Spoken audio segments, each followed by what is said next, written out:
Viendo pues los temas que hemos estado tratando, ¿verdad? Es ya el reconocimiento, como ustedes saben, es algo también son pasos muy importantes, ¿verdad? Para la vida internacional de los estados. Y el reconocimiento pues involucra muchas cosas, ¿verdad? Pero no involucra el nacimiento del estado, ¿verdad? Involucra otra serie de situaciones. Porque si no fuera estado, ¿qué van a reconocer? ¿Verdad? Se reconocen únicamente estados, ¿verdad?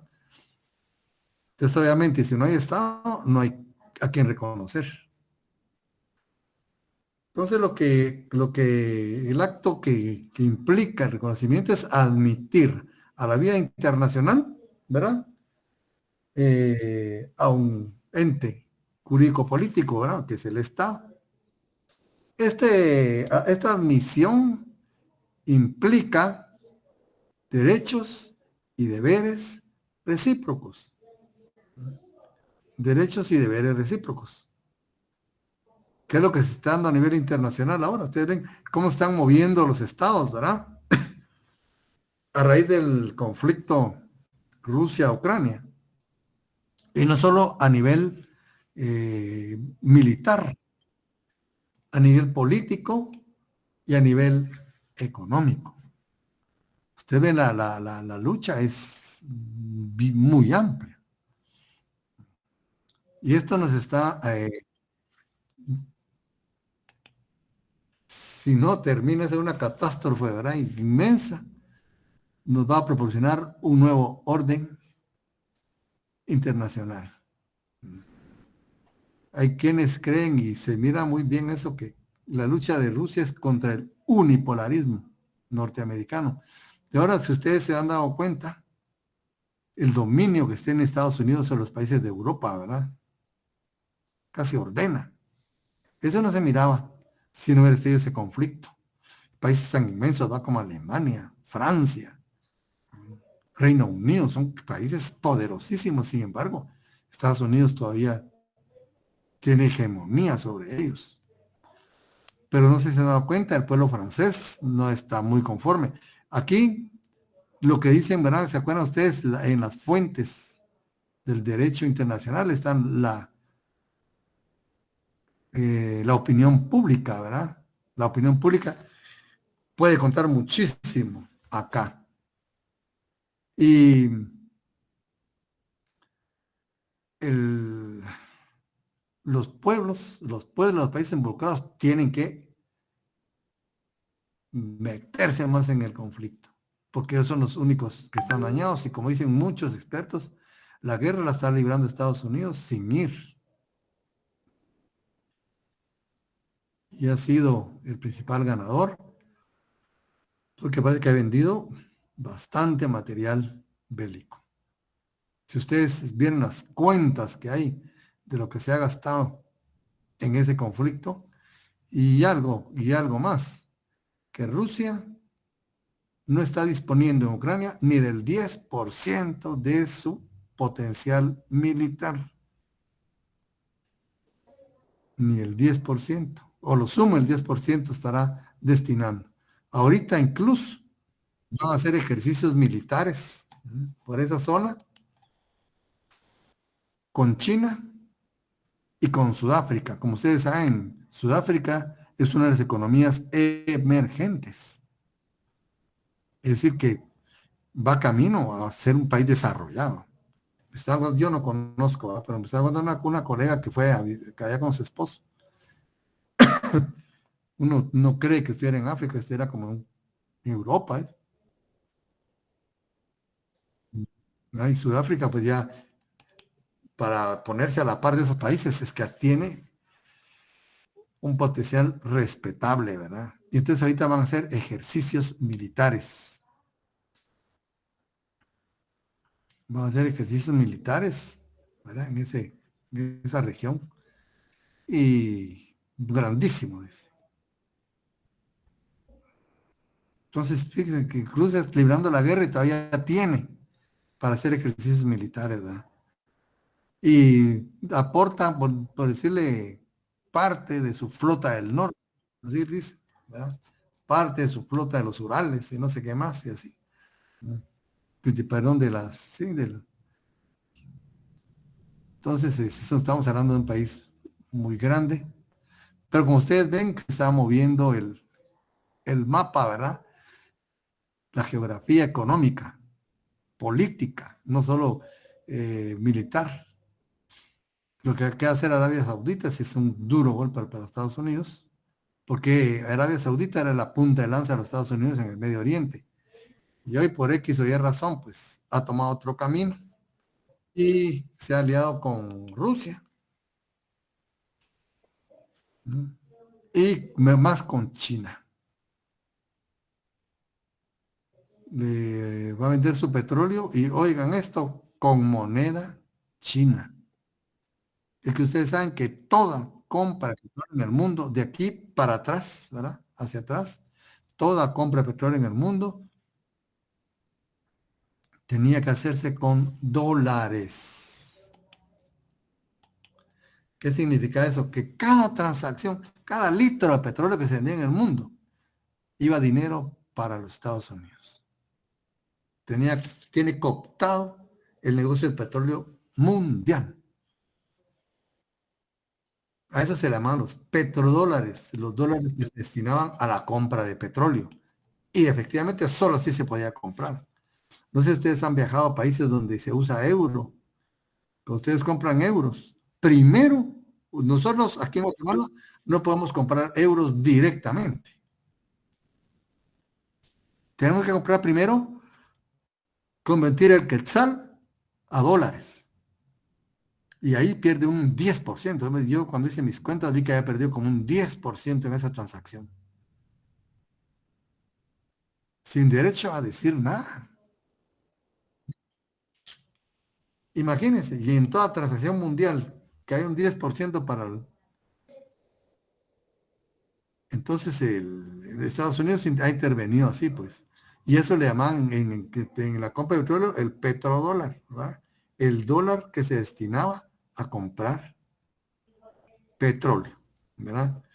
Ahora pues China va a comprar directamente con su moneda. Directamente con su moneda. Y Arabia se lo aceptó. Entonces, ¿qué quiere decir eso? ¿Verdad? Que los Estados Unidos van a salir de ese negocio, que significaba miles de millones. Y va a ser ¿qué hacen los otros países del Medio Oriente? Como ven, la cuestión militar, todo lo que está provocando ahorita.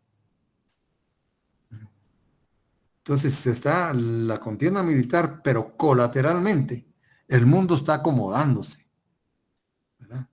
Y según tengo entendido, Estados Unidos había pronosticado, según sus estudios, que a estas alturas Rusia estaba totalmente sola. Es que esos eran los cálculos que hacía Estados Unidos, ¿verdad? Pero resulta que Rusia se ha fortalecido más y ha cerrado más alianzas. Ahorita se le quiere unir eh, África, que ya está participando con ellos. Se le quiere unir Arabia Saudita, otros países de Medio Oriente. Otros países de Medio Oriente.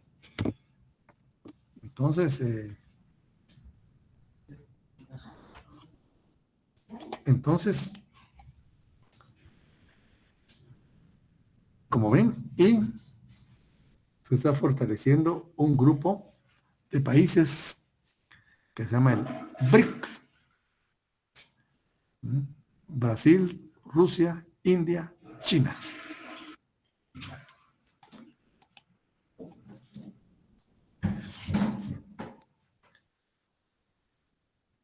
Ese grupo hay que poner atención. BRIC.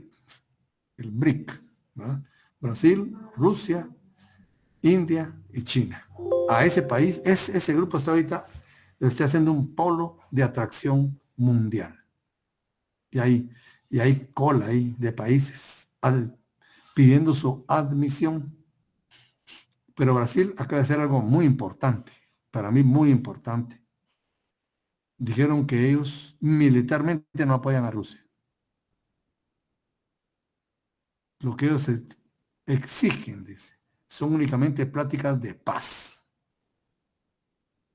Una posición, miren, qué posición más pensada. O sea que Lula no agarró a ir a echarle la mano a Zelensky, ¿verdad?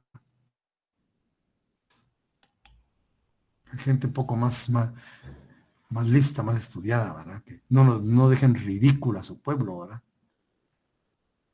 Entonces, Brasil entonces está haciendo una nueva protesta, ¿verdad? Que es lo que yo les contaba de principio, ¿se acuerdan? Que la diplomacia es la que debe prevalecer en este conflicto. Apostemos por la diplomacia. Apostemos por la diplomacia porque pues, la cuestión se mira muy cruenta. Entonces el BRIC ahora, pues, como que quiere dejar el patrón dólar como moneda de referencia mundial. Entonces, esto, como ven, es un nuevo orden el que se está gestando, ¿verdad? Tras de este conflicto, un nuevo orden se está gestando. Y ahí están los estados, como le digo, y ahí está el reconocimiento. A todos estos se les reconoce como estados y como ven, en el lugar donde estén, adquieren derechos y contraen obligaciones internacionales, ¿verdad? Eso es lo importante, el reconocimiento, ¿se dan cuenta? No que nazca el Estado, porque antes, pero puede desenvolverse, puede desarrollarse en el contexto internacional. Y eso es pues a lo que está apostando los países, ¿verdad? Muchos países del mundo. Pero los pueblos también tienen fuerza aquí. Miren, Francia, parece que hay un movimiento muy fuerte que quieren que no se involucre en este conflicto. Mucho pueblo francés no quiere que Francia participe en el conflicto.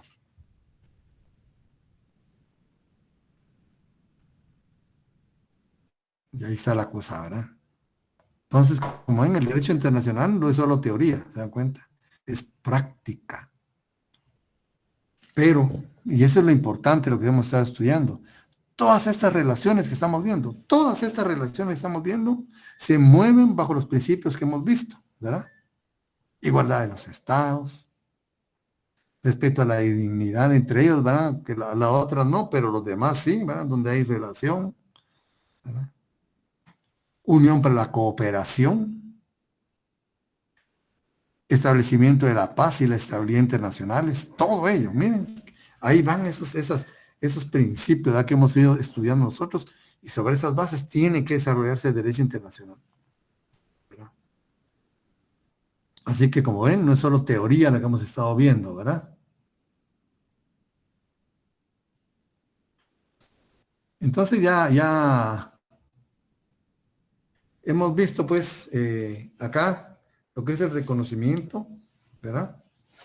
Dice, es el acto para el cual se admite la vida internacional a un Estado, a un gobierno, a un grupo beligerante, a un grupo insurgente, en forma permanente o temporal. Ya vimos, ¿verdad? Que hay cuestiones, los grupos insurgentes, por ejemplo, se reconoce temporalmente en el ámbito internacional, ¿verdad? Mientras existan situaciones o circunstancias que ameriten, ¿verdad? Su reconocimiento. El ejemplo más claro lo tenemos nosotros tan cerca con la URNG, ¿verdad? Mientras la URNG estuvo negociando los acuerdos de paz, se constituyó como sujeto de derecho internacional. Incluso, ¿verdad? Estuvo presente en esas reuniones personal de la ONU, de la OEA, de países amigos, todo eso lo constituye pues el derecho internacional. Pero una vez, ¿verdad? Se logró firmar los acuerdos de paz, la ONG no fue ente de derecho internacional, ¿verdad? Entonces, temporalmente, mientras, ¿verdad? Estuvo vigente esa cuestión de los diálogos de paz. ¿Sí? Por el reconocimiento se adquiere el respeto de la comunidad internacional, ¿verdad? Por el conocimiento se sale del aislamiento internacional. O sea, que nosotros somos reconocidos como Estado, se nos debe respetar. Aunque tengamos una diplomacia tonta, ¿verdad? Eso es independiente, pero como Estado tenemos valor y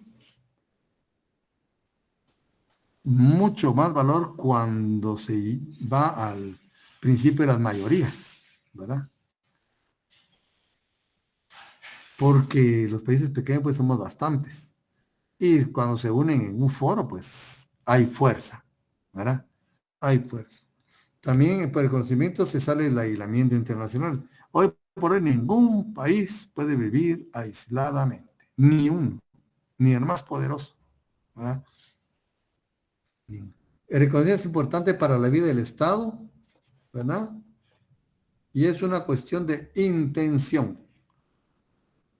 El reconocimiento pues le otorga una dinámica especial a ese ente que se llama Estado, ¿verdad?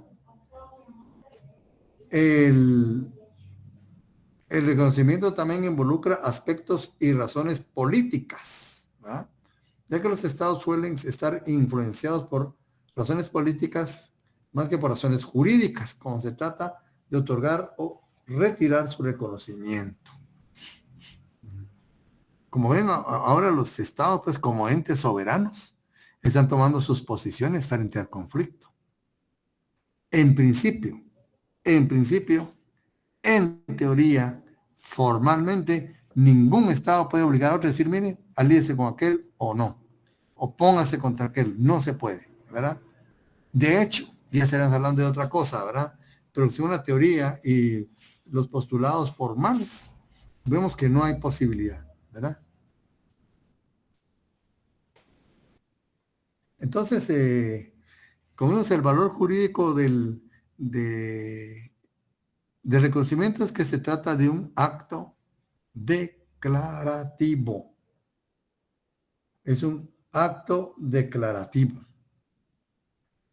El reconocimiento no tiene nada que ver con la existencia del Estado en sí mismo, para que exista el Estado, ¿verdad? Lo que necesita el Estado para existir son los tres elementos esenciales: población, soberanía y territorio. Ya el reconocimiento viene siendo un acto, pues, que reconoce esa situación, ¿verdad? Es un acto, por eso, declarativo. Únicamente da pie a una situación de hecho que ya existía. No es un acto constitutivo, ¿verdad? El acto, el Estado Licenciado, para... ¿Sí? buenas noches. Quería hacer Buenas una noches. consulta. ¿Qué de cierto es de que el Banco Mundial, por ejemplo, a estos países pequeños como Guatemala, le dice, te voy a dar tal cantidad de dinero, pero en tal votación tenés que apoyar tal cosa? ¿Es así normalmente o no?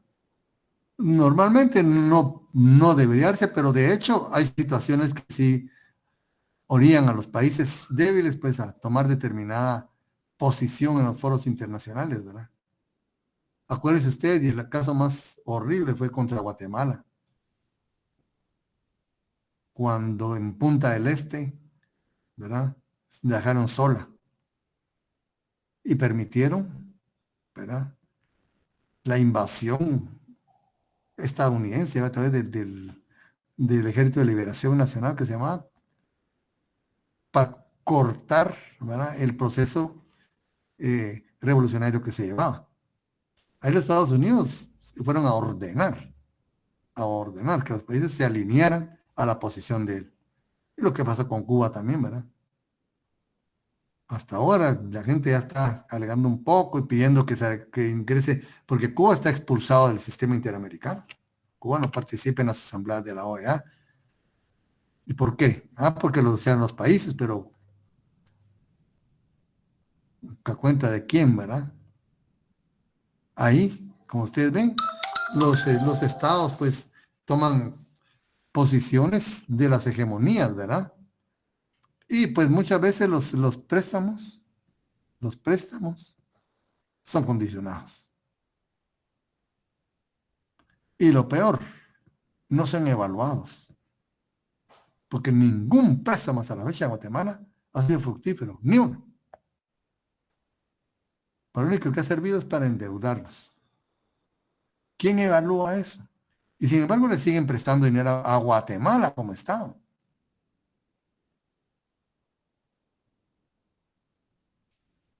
¿Verdad? Ese es el problema. Porque que hubiera presión para que mejorara un poco, pues está bien, pero le prestan quienes somos los obligados a pagar. Y no solo nosotros, nuestros hijos, nuestros nietos ya están endeudados, ya estamos endeudados como 3 generaciones. ¿A cambio de qué? ¿A cambio de qué? Aquí unas personas más ricas de Guatemala hoy por hoy, su antecedente para hacer su riqueza, dice, trabajó en el gobierno, en esas revistas que sacan internacionales de millonarios. Ese es su antecedente. Entonces, ¿dónde está la explicación? Entonces, sí, esos préstamos pues vienen muy condicionados y no tienen control. El control debe hacerse interno, ¿va? Pero no se hace. Internacionalmente no les interesa, ¿verdad? Ellos lo que interesa es que haya movimiento, ¿verdad? De capitales. Y es que la otra cuestión que tiene el Banco Mundial va a ser un sesgo. Es que su votación ahí no es por Estado, ahí es por acciones. Pues ustedes ven, el presidente del Banco Mundial siempre es estadounidense. Siempre. ¿Por qué? Porque Estados Unidos es el que más acciones tiene en el banco, ¿verdad? Ahí se pierde ese principio, ¿verdad? Es ponderado en atención a, ¿verdad? Las acciones. Entonces, sí, para mí sí es un hecho que muchos préstamos vienen condicionados y no son evaluados y su mala inversión no produce ningún riesgo internacional. A Guatemala le siguen prestando. Y fíjense, solo ese paréntesis que voy a hacer, porque es bueno que lo hablemos porque forma parte de nuestra cultura general, ¿verdad? Hay países, estados que tienen su presupuesto, ¿verdad? Ciertos rubros para emergencias, ¿verdad? Por ejemplo, terremotos, huracanes, ¿verdad? Algún desastre. Ellos cuentan con fondos para, ¿verdad? Como aquellas personas que ahorran para enfermedades, ¿verdad? Por un lado. Hay otras economías, otros países que cubren esos acontecimientos, ¿verdad? Indeseables, catástrofes, ¿verdad? Naturales, etcétera, con préstamos. Te ve una catástrofe y no lo tengo para eso, pero voy a prestar un terremoto, una inundación, un huracán, un tornado, una explosión, ¿verdad? De un volcán. Lo cubren con préstamo, pero todo lo demás lo tienen cubierto, ¿verdad? Esas emergencias, pues bueno, vamos a prestar. Pero hay otros que prestan para atender cuestiones básicas, salud, educación, seguridad. Ya lo trabajan con préstamos. ¿En cuál estamos nosotros?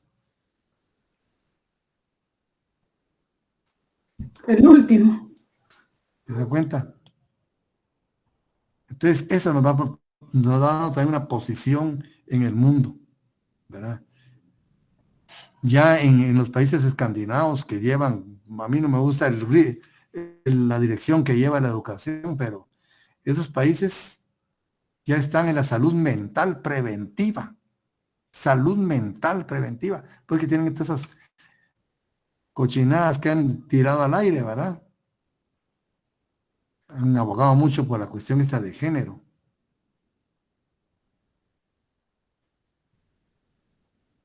Un niño no puede salir solo a la calle, ¿verdad? No puede elegir ni ser electo, no puede votar, no puede comprar alcohol, ¿no? Porque no tiene todavía un pensamiento maduro. Ah, pero si quiere cambiar de sexo, sí puede. Eso sí puede hacerlo. O sea que una botella de alcohol es menos dañina que un cambio de sexo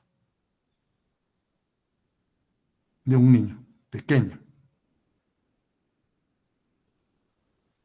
Que es así, y ahí va el mundo, pues, pero miren a dónde estas sociedades hasta dónde van, ¿verdad? Ya tienen toda la salud bucal, oftalmológica, la tienen cubierta ya, ¿verdad?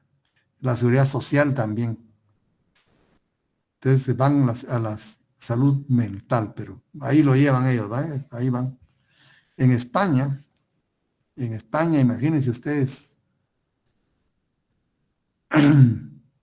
como cualquier piropo es tomado como una agresión contra las mujeres. Si hay novios, tienen que firmar un papel donde la mujer ha consentido mantener relación, ¿verdad?, sentimental con una persona. Incluso dice, si llegan a la intimidad, la mujer puede arrepentirse a mitad del acto. Y si se arrepiente a mitad del acto, de ahí para allá es violación. Y eso no es todo. Ayer vi la noticia que yo no sé si es iniciativa de ley o ya está si ya está en discusión, que ya aceptan la zoofilia. Va a ser aceptada, no va a ser una desviación mental. Va a estar aceptada por la sociedad española. ¿Sé hasta dónde va a llegar España ustedes? Entonces, miren, todas esas cuestiones involucran un cambio a nivel internacional, a nivel mundial, ¿verdad? Ven, estamos interconectados. Todos los ingredientes que hay, ¿verdad?, colaterales a la guerra. Todos los ingredientes que hay y que nos van a involucrar directa o indirectamente a nosotros, ¿verdad? No como un país beligerante, porque nosotros todo lo recibimos, ustedes, consecuencias y todo, y no, somos beligerantes en el ámbito internacional. Lo fuimos un tiempo, pero ahora no. Hemos venido a peor. Entonces, como ven, cómo se mueven los estados, ¿verdad?, al ser reconocidos en el ámbito internacional y se les respeta por su soberanía. Nadie dice nada. Como les digo, las grandes fuerzas internacionales quieren votar dos pilares, ¿verdad? La soberanía de los estados y la integración familiar. Votando eso, tienen camino abierto para cualquier cuestión, ¿verdad? Sin soberanía de los estados y sin unidad familiar, se pueden despachar como mejor les plazca. Y esta es la lucha. Incluso en las religiones, se han dado cuenta, han estado muy manciadas, muy afectadas, porque es otro baluarte, ¿verdad? Entonces, los estados, pues, como ven, que su soberanía pueden manifestarse de muchas formas, ¿verdad? Sin que nadie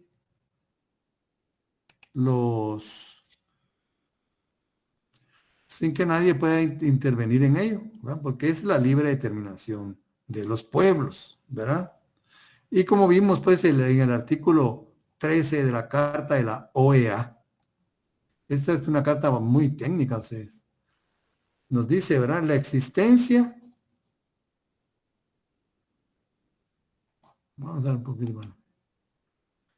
Dice, la existencia política del Estado es independiente de su reconocimiento. Eso que se nos quede hoy. Ese es un artículo fundamental.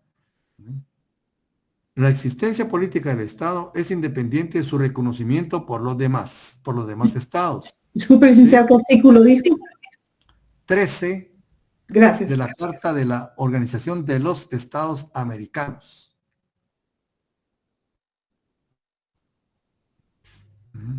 La existencia política del Estado es independiente de su reconocimiento por los demás estados. El Estado existe en sí mismo, ¿verdad? Una vez reúna los elementos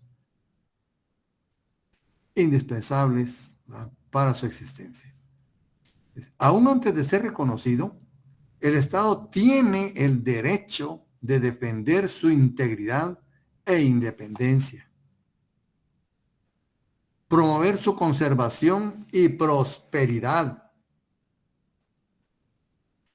administrar sus servicios y determinar la jurisdicción y competencia de sus tribunales. El ejercicio de estos derechos no tiene otros límites que el ejercicio de los derechos de los otros estados conforme al derecho internacional. ¿Tiene límite el ejercicio de los derechos de los estados? Sí los tiene. ¿Cuál es ese límite? El ejercicio del derecho de los demás, de los derechos de los demás estados, ¿verdad? Guatemala tiene su propio derecho y ningún estado puede obstaculizar el ejercicio de los derechos que tiene Guatemala como estado. Ni Guatemala tiene, ¿verdad?, que intervenir, obstaculizar el ejercicio de derechos de otros estados. Entonces dice aquí en el artículo 14, el reconocimiento implica, fíjense, ¿qué implica el reconocimiento? Artículo 14, que el Estado que lo otorga, o sea, el Estado que reconoce, ¿verdad?, el otro Estado, acepta la personalidad del nuevo Estado. Eso es lo importante del reconocimiento, ¿no? Con todos los derechos y deberes, todos. Pero es recíproco, ¿verdad? También el Estado reconocido, ¿verdad?, está aceptando también frente al otro, ¿verdad? Entonces, con todos los derechos y deberes que para uno y otro, recíproco, determina el derecho internacional. ¿Ven? Entonces, el reconocimiento es un acto muy importante, ¿verdad? Y como hay formas del reconocimiento, ¿verdad? Expreso. Su misma palabra lo dice, ¿verdad? Cuando se lleva a cabo por medio de celebración de un convenio o tratado o algún otro acto, ¿verdad?, internacional que no deje lugar a ninguna duda, ¿verdad? Ese acto es, ¿verdad?, de carácter internacional. Internacional, que no dé lugar a ninguna duda sobre que se trata de un reconocimiento tácito o implícito. Cuando se ejecutan actos que involucran necesariamente el reconocimiento de la existencia del Estado, ¿eh?, sin necesidad de decir nada, ¿verdad? Hacemos actos dando a entender que reconocemos la personalidad jurídica internacional de ese nuevo ente, de ese nuevo Estado, ¿verdad?, tácito, sin necesidad de alguna declaración expresa, ningún documento expreso, tampoco impreso, ¿verdad?, nada, sino que, de hecho, ¿verdad?, estamos reconociendo, estamos dando a entender con nuestra actitud que lo hemos reconocido. Debe ser plena, es decir, sin condición alguna, ¿verdad? Condicionado, ¿verdad?, cuando se pone alguna condición para ser reconocido, ¿verdad?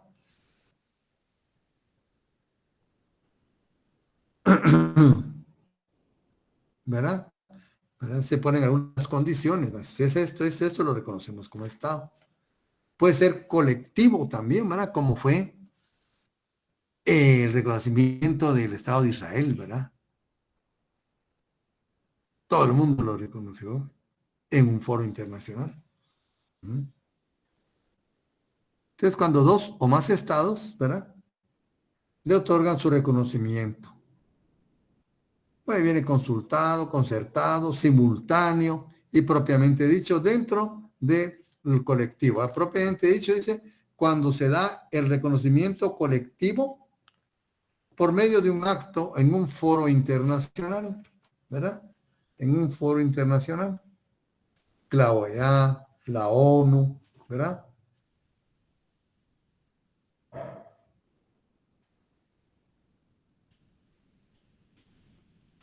El reconocimiento del Estado reviste las siguientes características. Es irrevocable. Una vez reconocido el Estado, ya no se puede. Imagínense que se puede revocar el reconocimiento. ¿Verdad? No se puede, ¿verdad? Es irrevocable. Entonces, cuando hay una confrontación, ¿qué sucede? Esa confrontación se puede únicamente manejar a nivel diplomático o también a nivel militar, ¿verdad? Y es retroactivo. Es decir, se reconocen todos lo actuado desde el primer momento de su nacimiento. Ahí venimos a lo mismo, porque el reconocimiento es un acto declarativo. Por eso es retroactivo, porque estamos reconociendo una situación de hecho,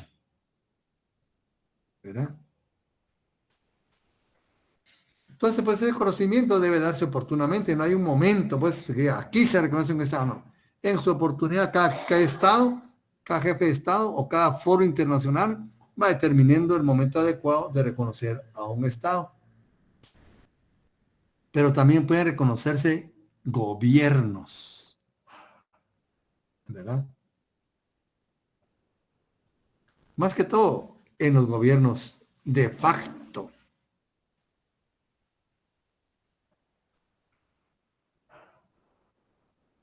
En los gobiernos de facto es donde más problemas hay, ¿verdad? Porque rompe el orden jurídico de un Estado. Pero ven ustedes, en Venezuela hay de hecho dos gobiernos, ¿verdad? Por lo menos uno de parapeto ahí y otro pues fregando a la gente, ¿verdad? Están malos dos. ¿Cuánto venezolano anda por aquí mendigando? Y Venezuela tiene más petróleo que muchos países del Medio Oriente, que son multimillonarios y sus nacionales no pagan impuestos. Muchos países del Medio Oriente, los nacionales no pagan impuestos. Y como teniendo casi los mismos recursos de otro país están muriendo a la gente, prostituyéndose las mujeres. Por aquí anda mucha gente joven, desesperados. Pero hay dos gobiernos, el peor y el menos peor, tal vez, ¿verdad? Pero ahí están. ¿Y qué se reconoció en el ámbito internacional? Gobiernos. A Venezuela no, Venezuela se respeta como Estado. Y todo el mundo da por hecho que Venezuela es un Estado, ¿verdad? Con dignidad, con soberanía, ¿verdad? Con su propia historia. El problema que hay ahorita son los gobiernos. Entonces, como ven ustedes, reconocer un Estado no es lo mismo que reconocer un gobierno. Aquí pues ha habido golpes de Estado, ¿va ustedes? Aquí tiene que moverse la diplomacia, en el sentido de, pues, de reconocer o no. ¿Y cómo se hace? ¿Verdad? Entonces hay pues gobiernos de facto y gobiernos de jure, ¿verdad?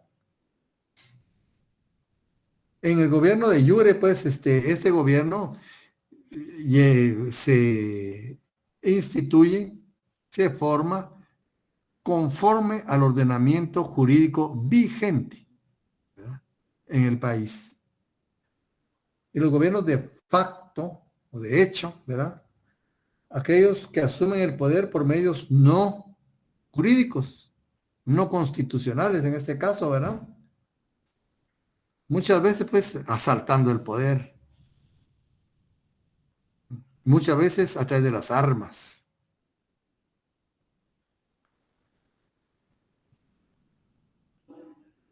Dice, esta distinción de gobierno de jure y de gobierno de facto es cuestionada por muchos autores. Bueno, ese es, ¿verdad?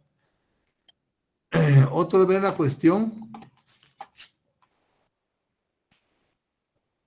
en forma siguiente. Cuando se realiza una verdadera revolución que conlleva cambio de estructuras, el gobierno de facto se convierte en gobierno de jure al momento que establece sus propias normas y ejerce su autoridad única en todo el territorio.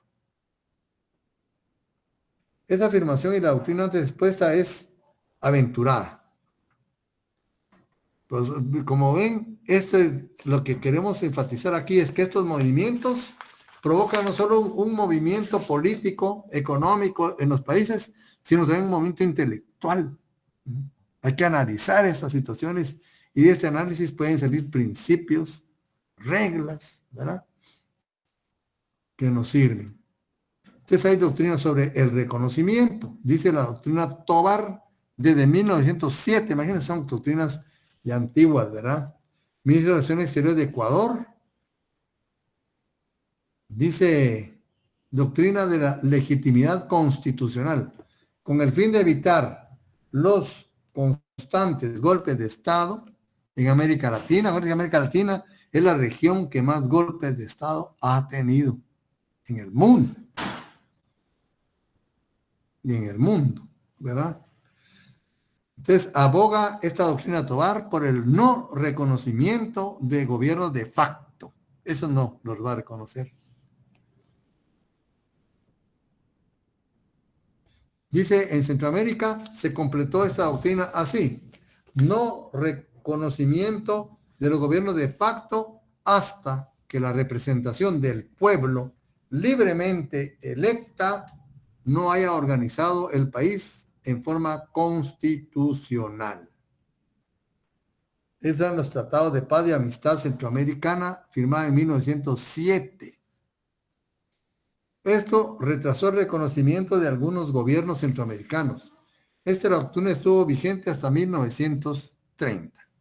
La doctrina Wilson, recuerdan ustedes del presidente Woodrow Wilson de 1913, parecía la doctrina Tovar.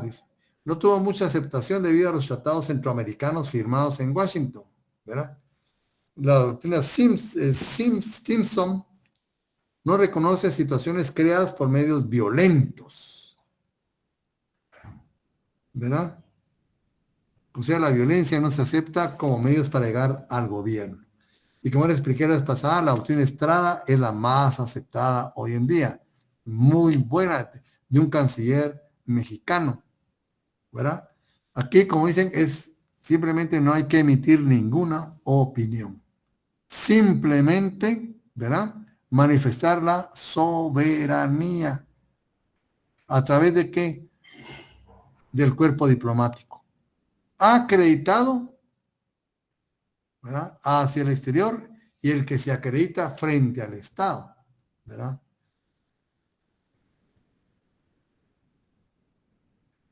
Porque cuando hay así movimientos de confrontación, se retira el personal diplomático del país, ¿verdad? Pero también el propio país tiene derecho a retirar su personal diplomático. Dice aquí, fue formulada el 27 de septiembre de 1930. Miren, ustedes son doctrinas de muy antiguas, ¿verdad?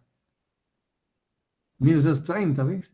Por el ministro de Relaciones Exteriores de México, para evitar los problemas de calificación de reconocimiento. Es que no se puede calificar a un gobierno, simplemente se le reconoce, simplemente, ¿verdad? Entonces, aquí lo que evita es el problema de calificación de reconocimiento, opinando que su país solo reconoce estados, miren qué interesante, y que en lo sucesivo su país se limitará a mantener o retirar cuando le parezca procedente a sus agentes diplomáticos. Yo el Estado ya lo reconocí, no tengo que hacer ninguna otra declaración, ninguna otra. Si acepto o no el gobierno, eso no nos incumbe, porque puede ser, ¿verdad? Intervención. Una declaración mal dada es una intervención. Entonces, ¿qué hacemos? Ejercitar nuestra soberanía. Y en ejercicio de nuestra soberanía, disponemos de la diplomacia. ¿verdad? Y la diplomacia es nuestra, pues. Entonces, solo retiramos sin decir nada, con la boca callada, nos vamos y ya. Pues no emitimos opinión, ¿verdad? Entonces dice como me parece procedente, retira, pues, ¿verdad? O mantener o retirar a su personal diplomático y a continuar aceptando también, cuando lo considere conveniente, a los agentes diplomáticos de las naciones respectivas, como decía, a lo interno y a lo externo. Porque también, ¿verdad? Aparte que retiré mi personal, tengo la potestad soberana de no aceptar acreditaciones diplomáticas de otros países. Entonces ahí, sin emitir opinión, siempre miren, no se acepta, ¿verdad? Como ven, es una doctrina muy interesante, ¿verdad? Muy técnica. Entonces dice, aunque el tenor literal de esta declaración va en el sentido de una absoluta facultad discrecional, ¿verdad? De los estados en materia de relaciones diplomáticas, problema distinto conceptualmente del reconocimiento de gobiernos ha sido interpretada generalmente en el sentido de que el reconocimiento no se subordina a ninguna condición. Pero lo importante aquí, pues, es manifestar una soberanía y el sentir de un Estado, ¿verdad? Como ven aquí, esta persona dice, bueno, también México tiene derecho de no aceptar personal diplomático de ese Estado. Simplemente no lo acepto en ejercicio de mi soberanía, ¿verdad?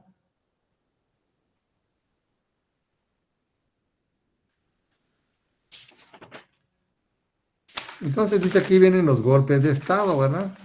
Y existe la Carta Democrática de la OEA.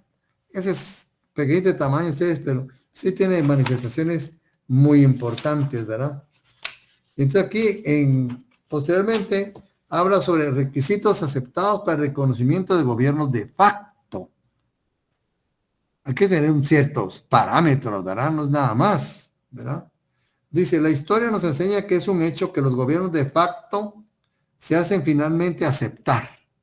De todos modos, pues, ¿vio? Se pelean al principio, no lo reconocen, pero con el tiempo los van aceptando, ¿verdad? Entonces, esa es, bueno, cuestión de tiempo. Finalmente se hacen aceptar en la comunidad internacional, tarde o temprano, o por lo menos son tolerados.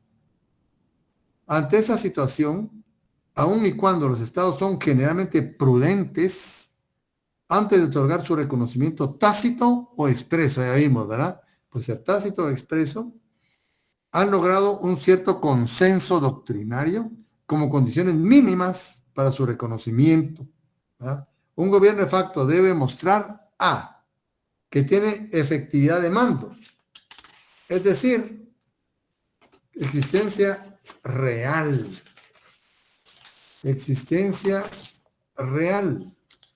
y que sea obedecido. En el gobierno de Guaidó no había mando efectivo, no había administración. ¿Se dan cuenta? B, que tiene aptitud y disposición para cumplir con sus obligaciones internacionales. ¿Cómo voy a reconocer yo un ente que no tiene capacidad para cumplir con obligaciones internacionales? Entonces, el más perjudicado sería yo, ¿verdad? El que reconoce, no el reconocido. Puede perder mucho más. Es muy, muy delicada esta situación, ¿verdad? Y al final ya no va a poder cumplir con sus obligaciones. E, que en su acceso al poder y el posterior sostenimiento en él no ha violado principios de derecho internacional.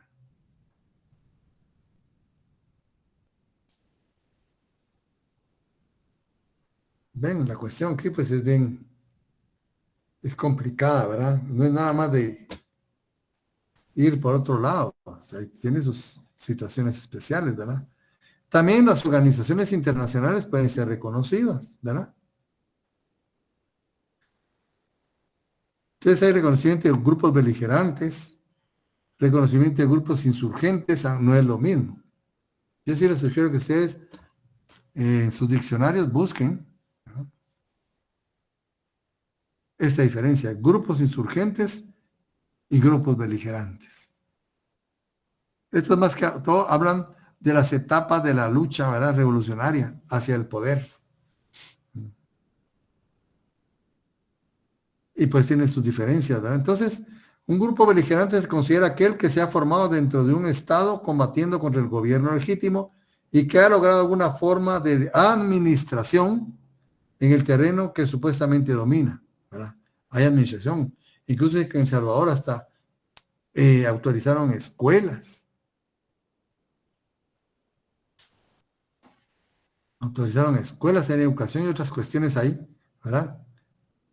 Entonces, en cuanto a las organizaciones internacionales de conformidad, de conformación universal como tal, la ONU y sus organismos especializados, no existen problemas. Son más bien las organizaciones internacionales regionales las que a veces no obtienen el reconocimiento de todos los estados de la región y fuera de la misma. Aquí, pues, con la OEA no hay ningún problema, ¿verdad? Aglutina a todos los países del continente. El reconocimiento de esta materia especifica que es sino una pura constatación de su hecho existente, en ninguna forma se está creando, solamente declarando. Otra vez volvemos a que el reconocimiento es un acto declarativo, ¿verdad? El reconocimiento del grupo beligerante se va a cabo principalmente por dos razones: conveniencia y humanitario. Cuando hablamos de grupos beligerantes, estamos hablando de grupos regularmente armados, ¿verdad?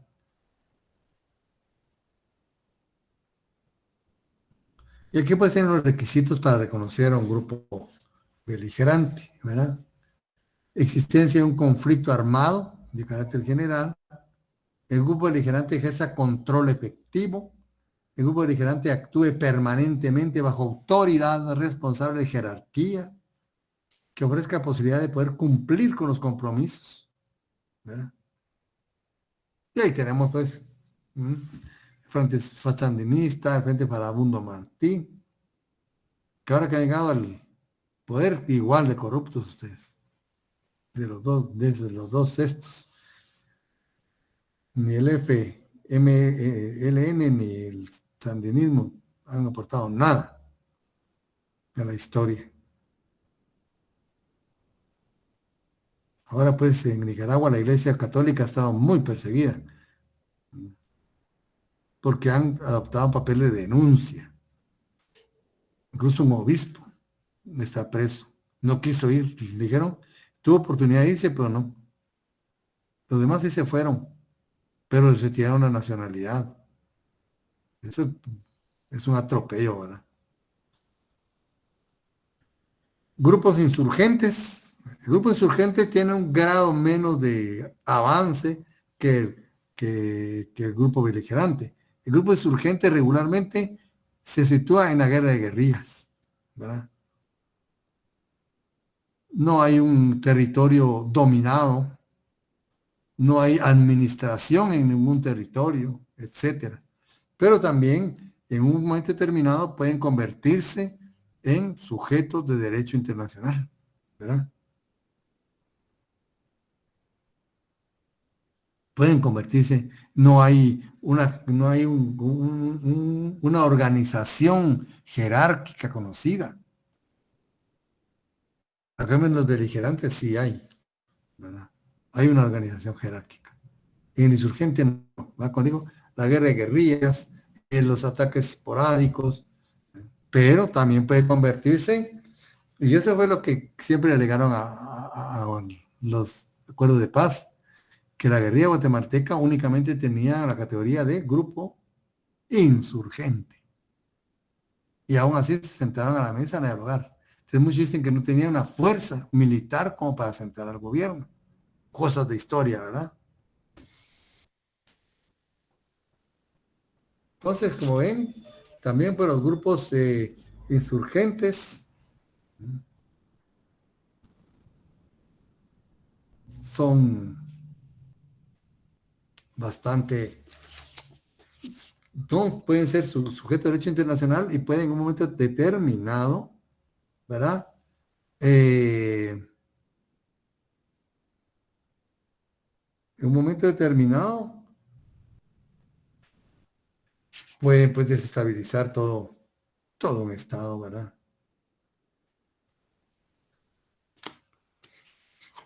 Nosotros en el programa tenemos los organismos internacionales, solo vamos a mencionar, ¿no? Porque realmente el tema lo vamos a desarrollar más en otro. Aquí básicamente vamos a estudiar dos organismos internacionales. No vamos a tratar de memorizarnos o ver tres, cinco, seis, siete organismos internacionales, ¿no? No es el caso, ¿verdad? Pero sí nos interesa que conozcan, ¿verdad? La importancia de estos organismos, ¿verdad? Que como ustedes ven, lo importante también es ver el contexto histórico en el cual nacieron ambos. Y como digo, solo la OEA y la ONU porque son los que nos involucran directamente, ¿verdad? Que estamos involucrados directamente en estos organismos. Un universal y un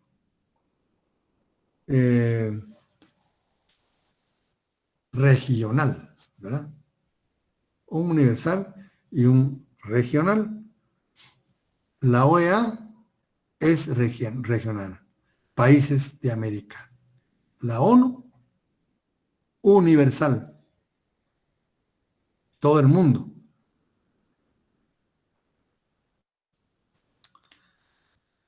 Las Naciones Unidas reemplazan a la Sociedad de Naciones como organismo internacional, ¿verdad? Universal.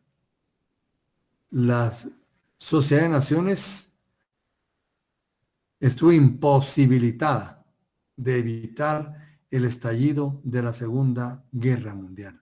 Eso es como quien dice su muerte, ¿verdad? No pudo evitar esa gran conflagración. Y se crea pues sus ideales y todo, nacen en el fragor de la guerra.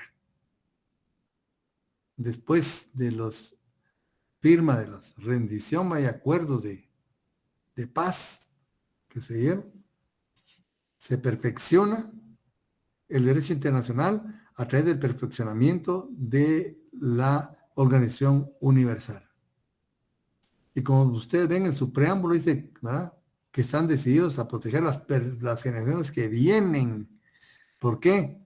Porque vieron que hay ya de posibilidad, pasa probabilidad, el hecho de que el hombre pueda destruir el planeta. Y esas bombas atómicas, ustedes dicen que fue algo espantoso, ¿verdad? Fue una noticia terrible, ¿verdad? Y nace pues como respuesta a esa conflagración que tantos muertos significó, ¿verdad? Y los postulados, como ustedes ven, van dirigidos a crear una convivencia, ¿verdad?, pacífica y estable entre los demás pueblos, sin importar el tamaño, el desarrollo, ¿verdad?, y la capacidad económica. Todos valen igual, ¿verdad?, ante la ley internacional.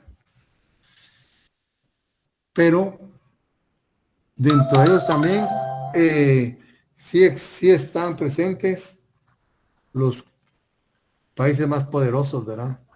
¿Por qué no está Alemania siendo poderoso?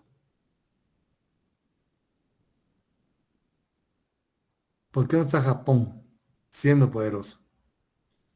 Porque son los perdedores de la Segunda Guerra Mundial, ¿no? Así es. Ellos fueron excluidos, ¿verdad?, de formar parte de los grupos, de los órganos, privilegiados más que todo del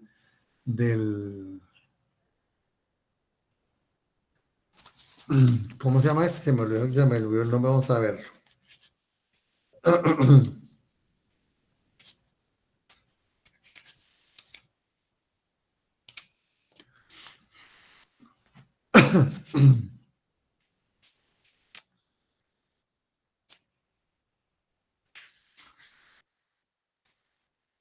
El Consejo de Seguridad, ¿verdad?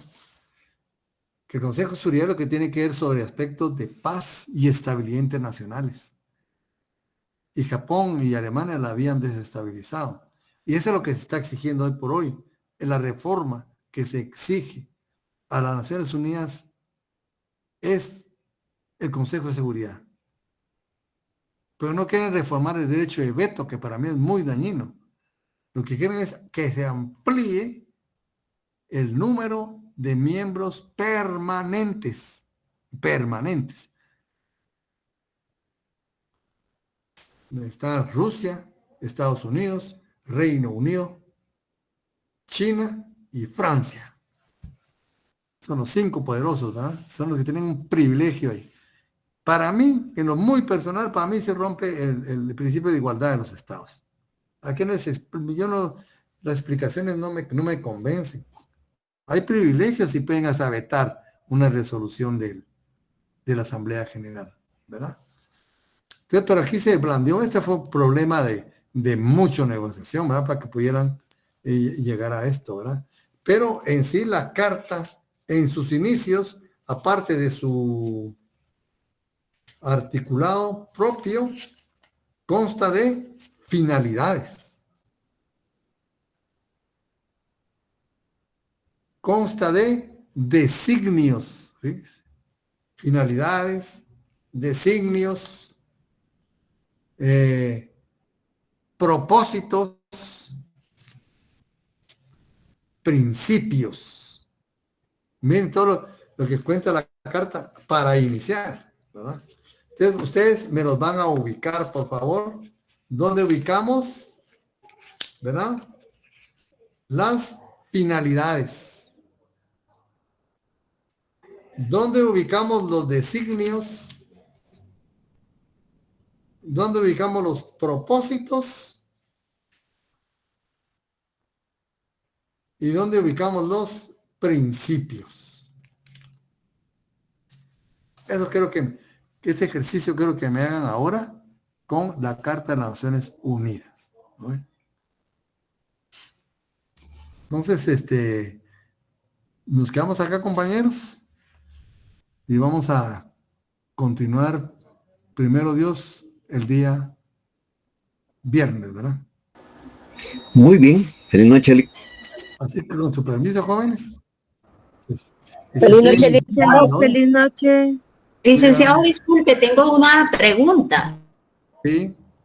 Ya la había subido al chat, pero a pesar de que la Organización de Naciones Unidas, por ejemplo, se ha visto rebasada por los conflictos que existen en diversas latitudes del planeta, ¿por qué aún persiste? Si lo que puso fin a la anterior fue precisamente el no haber podido evitar la Primera Guerra Mundial. Gracias. Ajá. Sí. Eso lo único que nos da es que el derecho internacional es perfeccionable. Si tenemos que aprovechar esta situación delicada, es que el derecho internacional se perfeccione y lleguemos a otro estrato superior en cuanto a la convivencia internacional, ¿verdad? Pero los resultados solo van a dar exactamente eso, los resultados, ¿verdad? A ver cómo se desarrollan las acciones y qué consecuencias nos trae, ¿verdad? Pero sí, esto nos da la pauta de poder decir que hay que perfeccionar el derecho internacional.